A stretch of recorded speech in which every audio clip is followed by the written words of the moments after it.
Hi ഇടിസപ്പ. Hi Merin. ഇടിസപ്പ എന്ന് വിളിക്കുന്നതിലൊരു കാര്യമുണ്ട് കേട്ടോ. അവൻ ഞങ്ങളുടെ മോനാണ്. എന്നെ കല്യാണം കഴിച്ചുകൊണ്ട് വരുമ്പോൾ അവന് 7 വയസ്സാണ്. ആ 7 വയസ്സിൽ അവൻ കാണിക്കാത്ത കുസൃതിയൊന്നുമില്ല. ചെരുവത്തിൽ വെള്ളം നിറച്ചിട്ട് അതിൻ്റെ അകത്ത് കളിക്കുക കുളിക്കുക എന്ന് പറയാൻ പറ്റില്ല, കുസൃതി കാണിക്കുക. അവനേക്കാൾ വലിയ സൈക്കിൾ ഓടിക്കുക. ഭയങ്കര കോൺഫിഡൻസുകാരനാണ് കേട്ടോ അവൻ. ഇന്ന് ഭയങ്കര സന്തോഷം തോന്നുന്നു. കല്യാണമൊക്കെ കഴിച്ച് ഇങ്ങനെ നിൽക്കുന്ന കാണുമ്പോൾ ഒരുപാട് സന്തോഷം. തുടർന്ന് ദൈവം നിങ്ങളെ രണ്ടുപേരെയും ധാരാളമായി അനുഗ്രഹിക്കട്ടെ.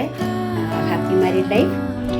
ഞങ്ങൾ സ്നേഹത്തോടെ ചേട്ടനെന്ന് വിളിക്കുന്ന ഞങ്ങളുടെ അനിയനായ എഡിസാപ്പിക്കും മെറിനും വിവാഹമംഗള ആശംസകൾ നേരുന്നു.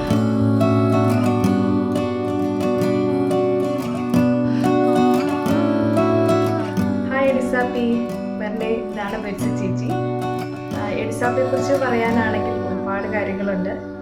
നമ്മുടെ സമ്മർ വെക്കേഷൻ നമ്മുടെ ചെറുപ്പത്തിൽ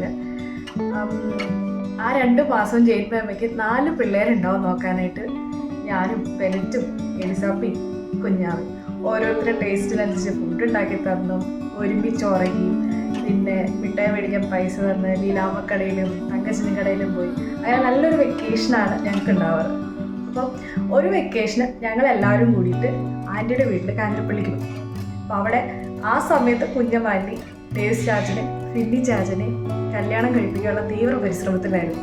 അപ്പോൾ നമ്മളെല്ലാവരും ഉണ്ട്. എല്ലാവരും ഇനി കല്യാണം കഴിക്കാൻ എല്ലാവർക്കും ഇനി എത്ര വർഷം കൂടി ഉണ്ട് എന്നിങ്ങനെ കാൽക്കുലേറ്റ് ചെയ്യായിരുന്നു. അപ്പോൾ ആ കൂട്ടത്തിൽ നൈസായിട്ട് ഞാനും എബിയും ഞങ്ങൾക്കുള്ള വർഷങ്ങളൊക്കെ കണക്കൂട്ടി പറഞ്ഞു കൊടുത്തു.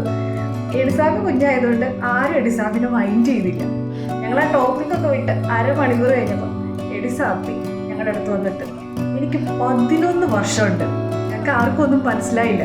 പിന്നെയാണ് അവർ കല്യാണം കഴിക്കാൻ 11 വർഷം കൂടി ഉണ്ടെന്നാണ് പറഞ്ഞതെന്ന് മനസ്സിലായത്.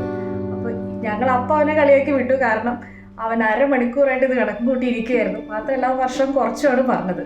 എന്തായാലും നീണ്ട 11 വർഷവും പിന്നെ അതിന് ശേഷമുള്ള കാത്തിരിപ്പിന് ശേഷവും അവൻ ഇഷ്ടപ്പെട്ട ആളെ സ്വന്തമാക്കിയിരിക്കുകയാണ്. 2 പേർക്കും ആശംസകൾ.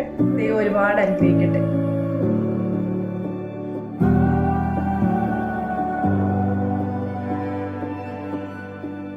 ഹായ് ചേട്ടാ. ഹലോ ചേച്ചി. ചേട്ടനെ കുറിച്ച് പറയാനാണെന്നുണ്ടെങ്കിൽ ചേട്ടൻ്റെ ഒരു ബർത്ത്ഡേയുടെ അന്നാണ് ഞാനുണ്ടാവുന്നത്. സ്വന്തം ബർത്ത്ഡേ ഷെയറായി പോകുന്ന ആർക്കും സഹിക്കാൻ പറ്റുന്ന കാര്യമല്ലല്ലോ. തീരെ കുഞ്ഞായിരുന്നു എൻ്റെ ചേട്ടനോ അത് അക്സെപ്റ്റ് ചെയ്യാൻ പറ്റുമായിരുന്നില്ല.